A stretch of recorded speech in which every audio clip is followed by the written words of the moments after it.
This ain't Phaedra. Don't call me out my This name. ain't Phaedra. Don't call We're here to talk about Traitors Season 2. Hit the like and subscribe button as the intro plays.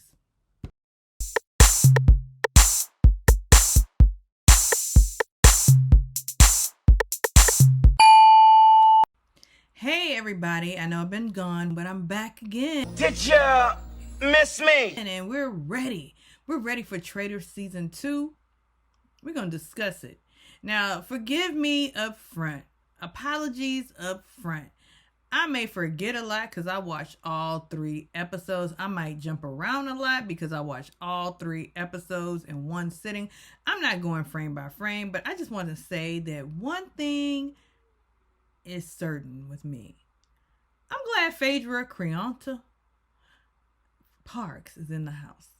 Now check that. Okay? I'm glad to see the Housewives and Big Brother colliding, those worlds colliding, right? Because those are the 2 shows that I'm mostly familiar with of the cast in the house. So, you know, we have Tamra Judge from the OC, Real Housewives of OC. We have Phaedra Parks from Atlanta, Real Housewives of Atlanta. And we have Sheree Whitfield from Real Housewives of Atlanta.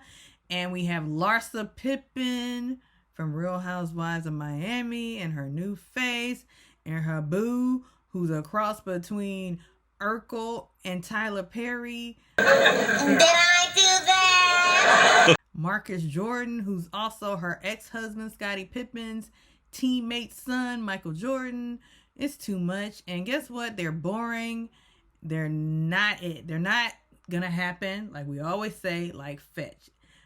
Larsa's really trying to make that couple an it couple, like they're on Real Housewives of Miami being gross and cringy. They're not even a sexy couple. And now they're here and they have a podcast. And let me not even go off on Larsa because we have a lot to talk about, right? We have a lot to talk about because a lot happened. We have Johnny Bananas, who everybody knows from The Challenge, but I know him from House of Villains.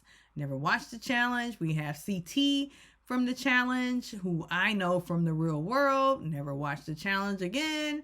We have Trishelle from The Real World, who I remember from many, many, many years ago, who was sleeping with everybody. Was she in Real World Chicago? No, I don't think she was. She? I just know on her season she was sleeping around and people were calling her Trash Show, and that was before social media. So she was on there. She's on there. We have one of RuPaul's Drag Race people. We have Peppermint. I watch Drag Race, but I don't remember Peppermint. Ooh, girl, she already done had hers. Maybe that was before I started watching. We have MJ from Shahs of Sunset. I love MJ, and I hope she gives something, but as of now, spoiler alert, she's not giving much. She will give something in episode 3, though, everybody. Just a little something, not a lot. Then we have, who else do we have? It's just so many people. There are like 21 people in the house. We have this guy named Bergie, who he just looks like an innocent elf, and he turns red. So he would not make a good traitor because he does not have a poker face. He turns red. Then we have these people, these 2 women from Survivor. Again, everybody, I don't watch Survivor. I watch Big Brother, but it doesn't mean you're going to watch Survivor. No, poverty, same difference. And this lady named Sandra. Apparently, Sandra beat Poverty, and they have some sort of beef or tension. I don't care. Whatever. They have a beef or tension. Who else? Oh, and then there was this guy. I was like, I know him from somewhere. Oh, that's who he is. Fighting to this day. To this day. Yes, he's a meme. But no, Deontay Willis, he is a boxer, actually a heavyweight champion boxer, and he is a meme. He's one of the most popular memes or reels, whatever you want to call them. Yes, he's in the house. And who else is in the house? Ron Towell? No, who else is in the house? So I keep forgetting. I gotta go to my notes, everybody, because this is off the dome. That's how I do. I do this stuff off the dome, people. You should appreciate that. I don't have notes. Because I keeps it real like that.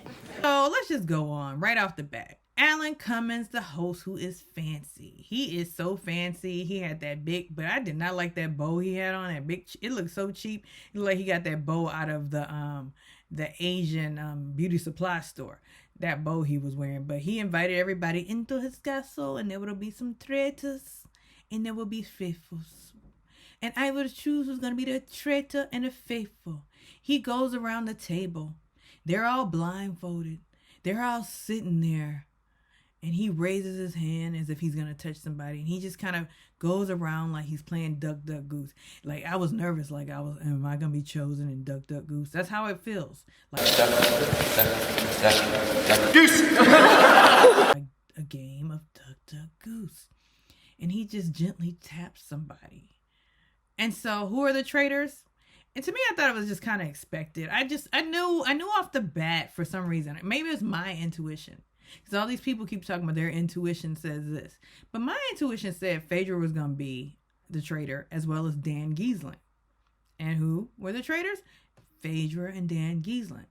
But back to that intuition thing. So once they're unblindfolded, Larsa's like, I have great hearing. I have great hearing. And I know it is not Larsa's voice. I have really great hearing. And let me not even try to do a voice. I have great hearing, and I heard you breathing hard, John. And John is a British politician who I don't know because he's from across the pond. So I don't really know British people like that. I only know the ones who taken roles from Americans and have American accents, like Kate Winslet, or the African British people who play black people. Those are the only British people I kind of know in Hollywood or whatever. So John was like, no, I don't breathe that strongly or something like that. I'm a bit asthmatic. But Larsa's like, I have supersonic hearing. You should have supersonic hearing since you pulled your face all the way back.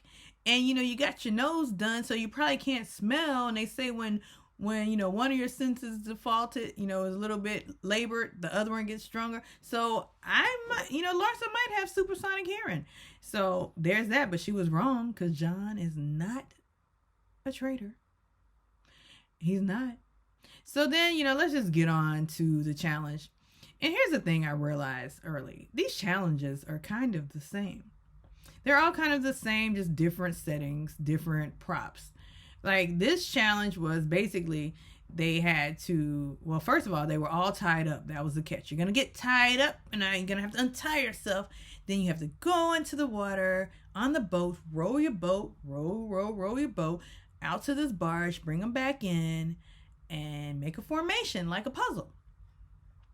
So, and then meanwhile, there's some shields out there, some shields of safety. You got to get that. There are 3 of them out there. So, and each time they win a challenge, they win money. So, but it's time, like on every competition show, it's timed. So instantly, Janelle from Big Brother, who's a comp beast, mind you, untied herself first and went directly for the shield of safety. And people were like, "Ooh, Janelle. Why do I keep calling her Giselle? Janelle.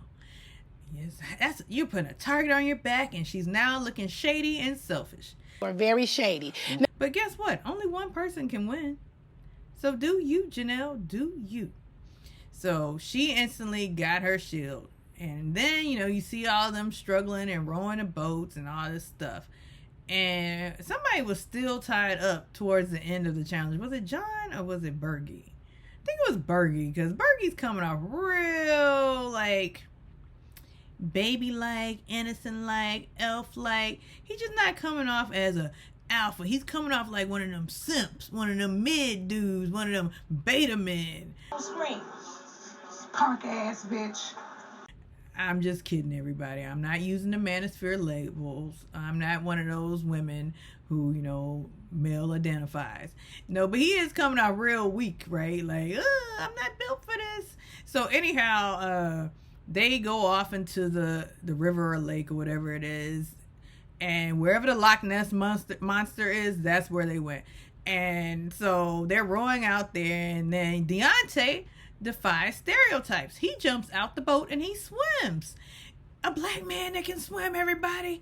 I mean, he did have on a vest, but still he could swim, and he got himself a safety shield. So then who's next? CT jumped out and got himself one, right? So they're safe. Basically, and then there are people on the island at the beach shore going through these bottles to find a clue as to what is the formation that they're supposed to build. Mind you, time is really running out. But they do it. They get it done. And who finds the clue? Who gonna check me, boo? Sheree. Who gonna check me, boo? Whitfield, right? Who gonna check me, boo? She got it, and she read it. Meanwhile, Phaedra's on, like, where is Sheree? Now, where is Sheree? I didn't realize Sheree and Phaedra, were they cool? I couldn't remember what the status was of those housewives. Although I think it's all fake, and they're all, like, conspiring to make a show. But anyhow, it's neither here nor there. So, Sheree gave off the clue, and they're like struggling to put these pieces together, because when you're in the water, you can't see overhead what the puzzle should look like. And then you have all these people yelling, do it to the right, do it to the left, do it to the right. Is it my right or is it my left? So Who do I trust? Me! anyhow, they got it done, and they won the $30,000. So now what's next? They have to decide. The traitors have to decide, who are we going to murder? Am I skipping? I might be. So, instantly I noticed Dan is trying to force his way.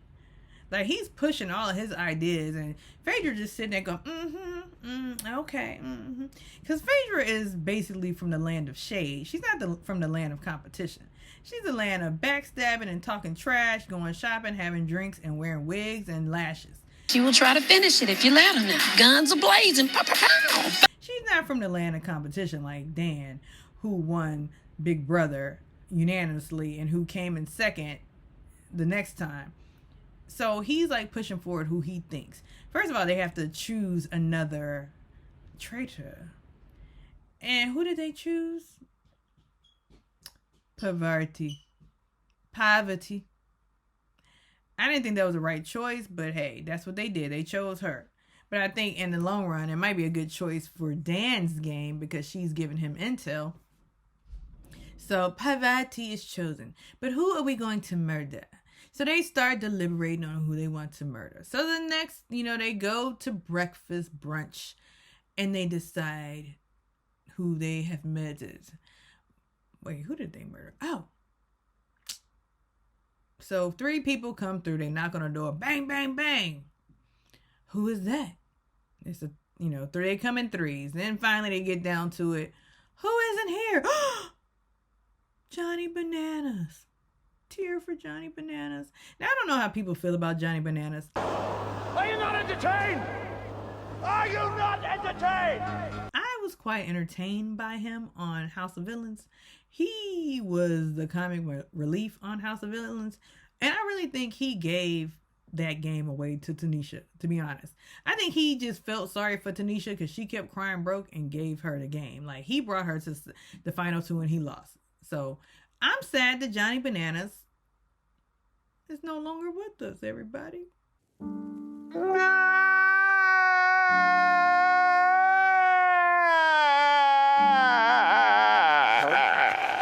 Johnny, R.I.P. So the game goes on, and Phaedra's like, I feel sad, but I gotta kill these people. Because you know what? You can kill without consequences in this game. You can, without going to jail like Apollo did. Please, go away from me with this. Go away from me. Stop it, Apollo. So, they got rid of him, but now we have to go to this round table, everybody. This round table. And are we in the episode 2? I can't even remember at this point. Or, no, that's where we left off. Johnny Bananas left because he was even like, the castle is going to be less funny without me. And I agree. It's less funny without him. Although it's still kind of funny. It really is. So in episode 2, they have to figure out, they have another challenge.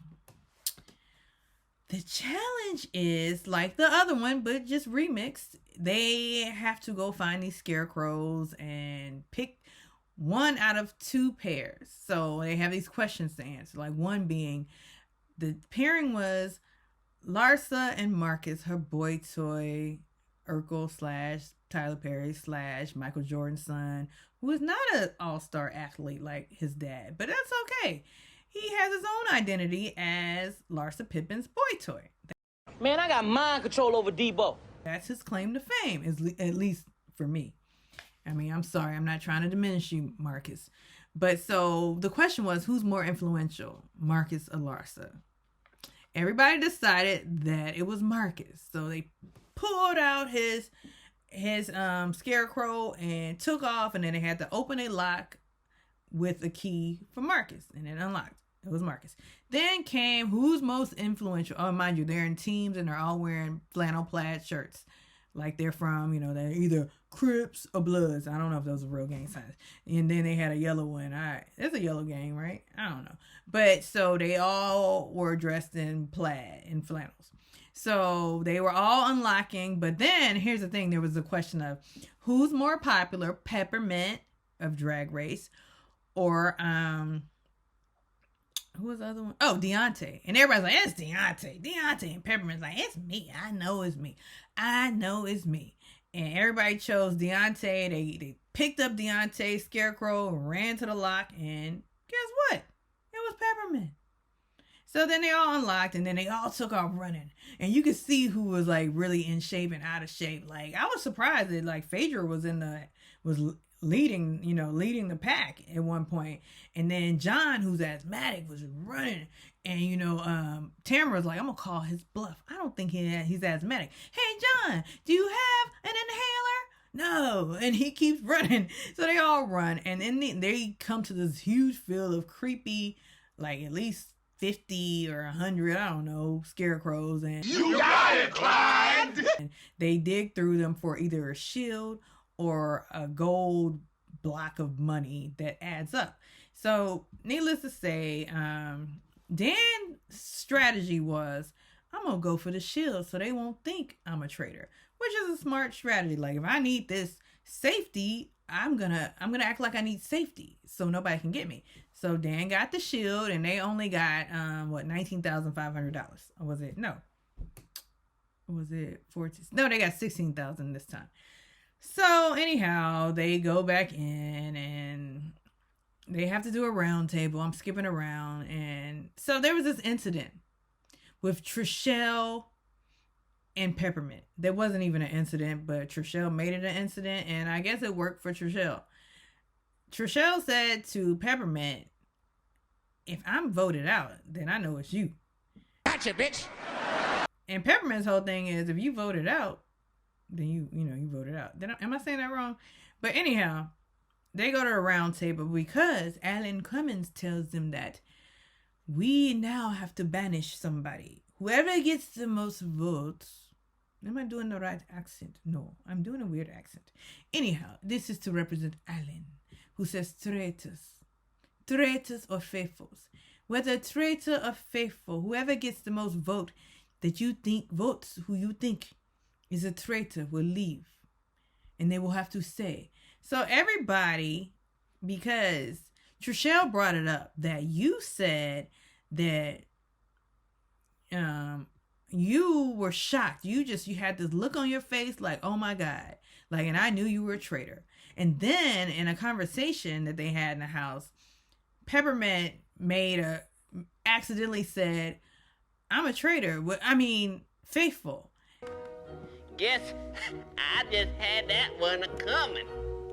So everybody hung their hat on that. They were like, oh, that wasn't a fraud. That was a Freudian slip. She's a traitor. So they all vote unanimously almost, except for Max, because Max was like me. I see a lot of herd voting going on here. People are followers. Everybody. So I agree. I hate her mentality. So basically, Peppermint had to go. And the funniest thing that happened to me, everybody said Peppermint. Max. One person for Max, and there was a few. Who was the other person they voted for? I forgot. But Peppermint was voted out. And the funny thing was, Deontay wrote P and drew an actual Peppermint, which I thought was hilarious. I don't know. Did y'all catch that? So Peppermint gave her speech like, I'm here for the LGBT transgender community. I was here to represent them and build awareness, blah, blah, blah, blah, blah. And I am a faithful. Then he walks out in true RuPaul fashion. I mean, she walks out. Oh my gosh. Hey. Forgive me, everybody. The pronouns. She walks out in true RuPaul fashion. And apparently, Max laughed. And people did not forget that. But stay tuned. So in episode 3, which I just watched, and for some reason I've been talking for a while now, and I'm forgetting. So episode 3 starts off, and did I already say that they revealed the third?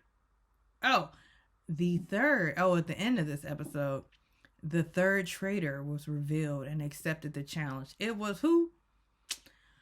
Bavarti. I don't know why they chose Bavarti, but they did, and I guess it's gonna work out for Dan. They chose her, so she accepted, and she walked in and she saw that the traitors who chose her were Phaedra and Dan, and she was so ecstatic. Yay, yay, yay! So now we have to get to the business of who are we going to murder. Now, mind you, Marcus, who is not actually that big of a dud. Out now, I'm listening. I'm telling you, it's a lie already. But because he realized that, hey, Dan is not really talking. He don't really talk. They were like, oh, back it up. Phaedra said something funny. Who said this? They said, you notice at the end who was like this. And Phaedra's like, not child. Who was doing that, child? But you do notice who wasn't reacting or responding. That's what I'll be looking at. I'm looking at body language. Who's acting like? Whose eyes are twitching? Who's pulling on their ears? Who's looking this way and that way? Who has a smirk? That's what I'm looking at to see who the traitor is. They're lying.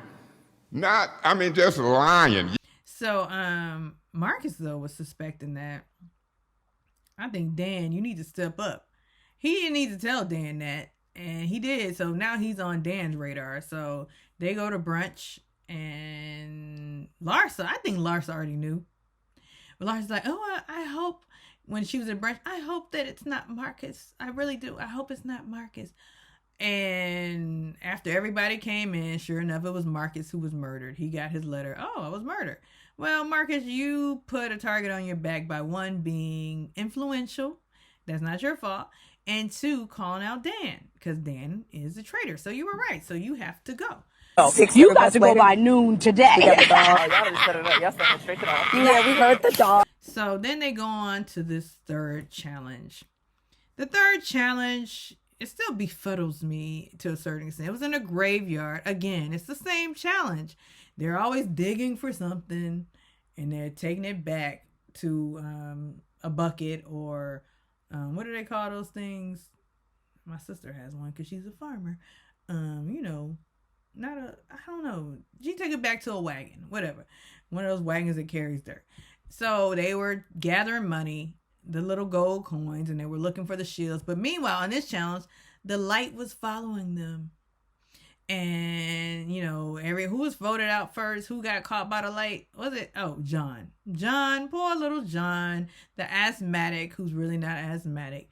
He was caught by the light first. And then, long story short, who got the shield? This was a big beef dispute of this evening. Janelle got to the shield first. Games, it'll be because you had led them to a victory. If they lose, it'll be because you failed them. But here comes this girl who I haven't even mentioned, Aiken Sue from across the pond, a British Turkish actress, or is she an actress or whatever she does. She said, oh, can I get this? And it's like, no, I'm not gonna let you get it. Giselle got that shield and ran off. But what does that do? That ensues some sort of debate in the car back. Because, they won money. They won like $19,500. Yeah. They got money. But it's the drama that we're interested in. So in the car back, they were saying how selfish Janelle is coming off. And everybody had their own different account of what happened. But what I saw with these eyes, Janelle got there first and grabbed it. Huh? How you like that? What you gonna do, Chloe? What you gonna do, huh? Oh. and ran off. And now she's safe. So we have come to the point in the episode to figure out who is getting murdered. Or is it? No. They have a round table. See, I'm getting confused. I've been talking for so long. This is a long video. This is probably one of my longest videos. Won't you just go home?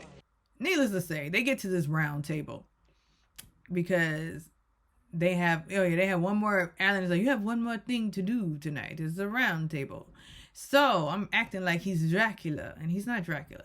So they get to this round table and they start deliberating, and instantly they throw out Dan's name. Was it MJ who throws it out first?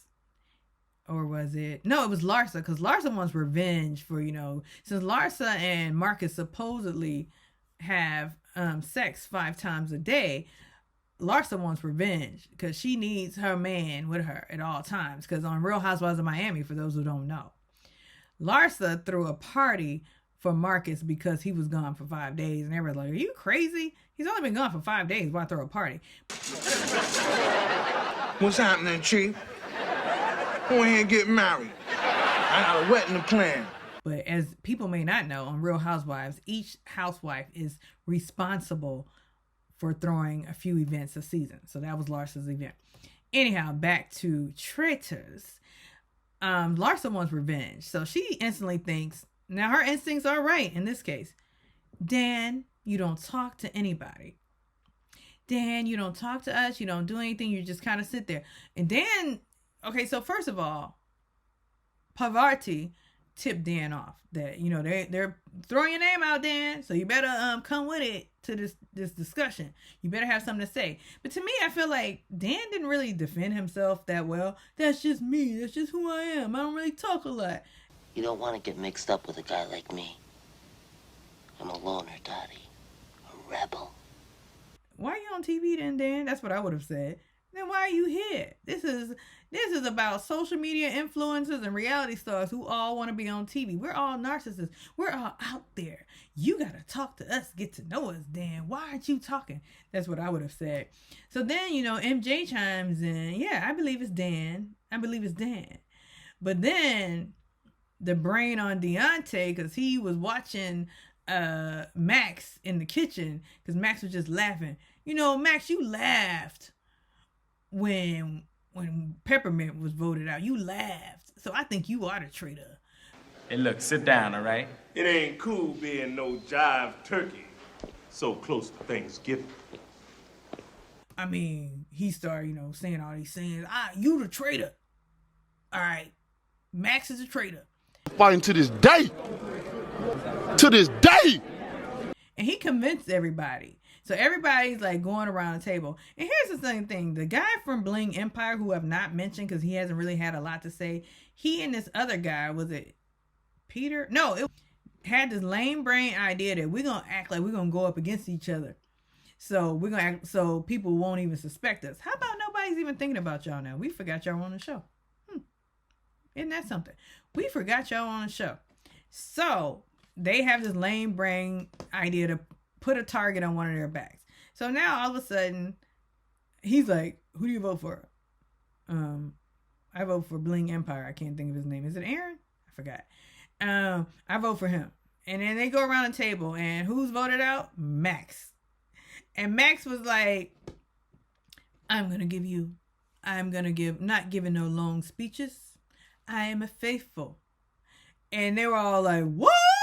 Oh my God. Phaedra was like, oh my God. See, I would suspect that Phaedra is a traitor if I were in the house, because she's just so over the top with her reactions. But that's how she acts on all the shows. Like, loser. Like, if you watch her on Girls Trip, she's the same person that she was. But Phaedra, you were a little bit over the top. And then did you see Dan's reaction? Oh my God. And Dan laughed. As soon as he found out that Max was voted out. And did you also notice that Max, they all spelled Max's name a different way. Some spelled it M-A-X, some spelled it M-A-C-K-S, and some spelled it M-A-K-S, how it's spelled. So instantly, they all, I guess when you vote the wrong person out, you feel bad. So Deontay, the heavyweight champion, the to this day guy, goes back and he starts crying, and Phaedra goes, "Oh no, baby, don't cry. Oh, baby, don't cry." And they were all getting emotional about this. Like, come on, y'all. Was he acting? I don't think Deontay's an actor. So he was upset that he voted out his friend. You voted out your friend, Max. And that's kind of where the episode ended. Well, no. Did it end that way? That's how this story is going to end today, because I've been talking for too long. And I still have to edit this for y'all. But anyhow, I'm really enjoying this season. And I guess the new episodes drop now on Thursday, so we don't have to wait till Friday. Now, what time are they gonna drop, Peacock? What time? Okay, that's what I want to know. Anyhow, drop into the comments and tell me what you thought. Are you enjoying this season? Because I am. I watched all 3 episodes from 5 a.m. to, I guess I stopped around 8:39. I had a few breaks in between, but I enjoyed this episode. So like and subscribe. Till next time. Bing.